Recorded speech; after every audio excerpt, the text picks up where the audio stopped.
Good morning everyone. Welcome back to our online class again. In the last class we have read about different type of industries and basically the industries which are depend on mineral based industries.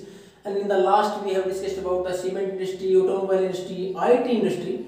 Now no doubt we have already gone through the topic and understand the need of manufacturing and what role manufacturing play in the development of an economy.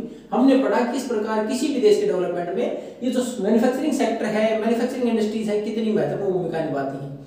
लेकिन जिस प्रकार हर चीज के कुछ merits और demerits होती है, तो इसमें भी एक छोटी सी प्रॉब्लम अगर हम बात करें, छोटा सा हमारे सामने जो इश्यू आया वो क्या है, इंडस्ट्रियल पोल्यूशन। जितनी ज्यादा इंडस्ट्री डेवलप हुई तो हमारे यहाँ पोल्यूशन भी बढ़ा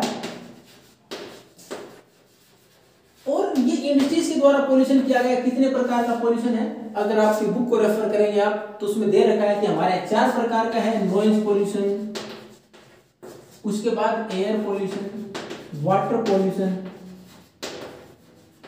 और लैंड और सोइल। तो हमारे 4 प्रकार का पोल्यूशन जो कि हमें काफी प्रभावित भी करता है, इंडस्ट्रियल पोल्यूशन है। अब इसमें आप देखेंगे किस प्रकार पोल्यूशन का मतलब क्या है, the increase in undesirable things in the environment. हमारे वातावरण में जिन चीजों की जरूरत है उनकी संख्या का बढ़ जाना। अब एयर पोल्यूशन की बात करें, the increase of undesirable gases in the environment. हमारे एनवायरनमेंट में अनडिजायरेबल गैसेज, जैसे हमने कंपोजिशन देखी है एयर की, तो हमारे 78% नाइट्रोजन, 21% ऑक्सीजन, 0.03% कार्बन डाइऑक्साइड। लेकिन अनडिजायरेबल है बाकी गैसेज, मान लो कार्बन डाइऑक्साइड 0.03 है बेसिक कंपोजिशन, वो अगर 5% 7% हो जाए और जो हमारी ऑक्सीजन कम होती चली जाए तो अनडिजायरेबल कंपोजिशन हो जाएगी, तो ये क्या हो जाएगा, एयर पोल्यूशन। तो हमारे यहाँ इसी प्रकार नॉइज पोल्यूशन, लार्ज साउंड, आजकल तो जैसे डीजे वगैरह की साउंड है। आप उसके बाद जो हमारे पास 100 मिल्स हैं, आरा मशीन जिनको हम बोलते हैं, तो इस प्रकार की, उसके बाद ट्रैफिक है, इन सारी जो नॉइज बढ़ता है उससे इरिटेशन भी होती है, कई बार मेंटल स्ट्रेस भी बढ़ता है, एंगर, हमें गुस्सा भी आना शुरू होता है, चिड़चिड़ापन बढ़ता है हमारे अंदर। तो ये सारी चीजें हमारे यहाँ नॉइज। उसके बाद वाटर पोल्यूशन की बात करें तो हम देखते हैं कि बहुत सारे इंडस्ट्रीज का जो इफ्लुएंट है या वेस्ट पार्टिकल्स हम नदियों के अंदर बहा देते हैं,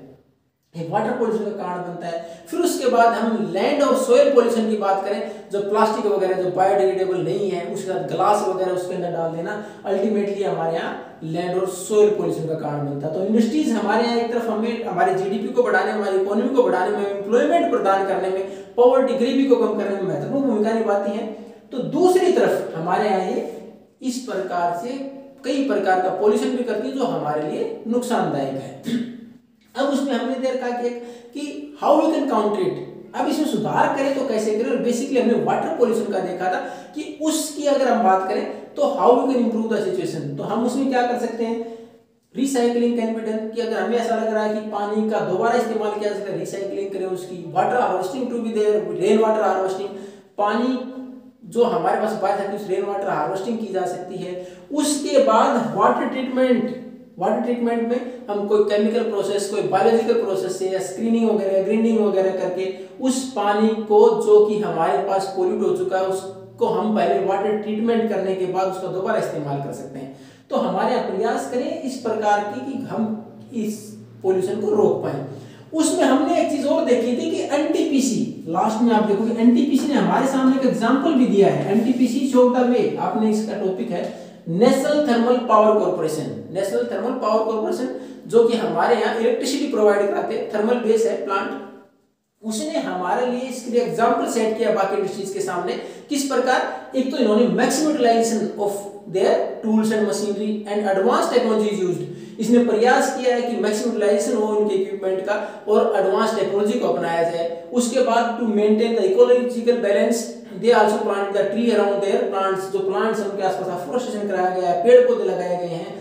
उसके साथ साथ वाटर एश पॉन्ड मैनेजमेंट, उसके साथ साथ जो एश निकलती है मैक्सिमम यूटिलाइजेशन ऑफ दैट एश की, उस राख को मिनिमाइज कर दिया जाए, उसका मैक्सिमम कोल का राख का इस्तेमाल किया जाए, उसका प्रयास भी किया गया है। Then after online database is prepared to provide the information regarding their different plants, अलग अलग जो प्लांट्स उनकी जानकारी प्रोवाइड करने के लिए ऑनलाइन डाटाबेस सुविधाएं दी गई हैं।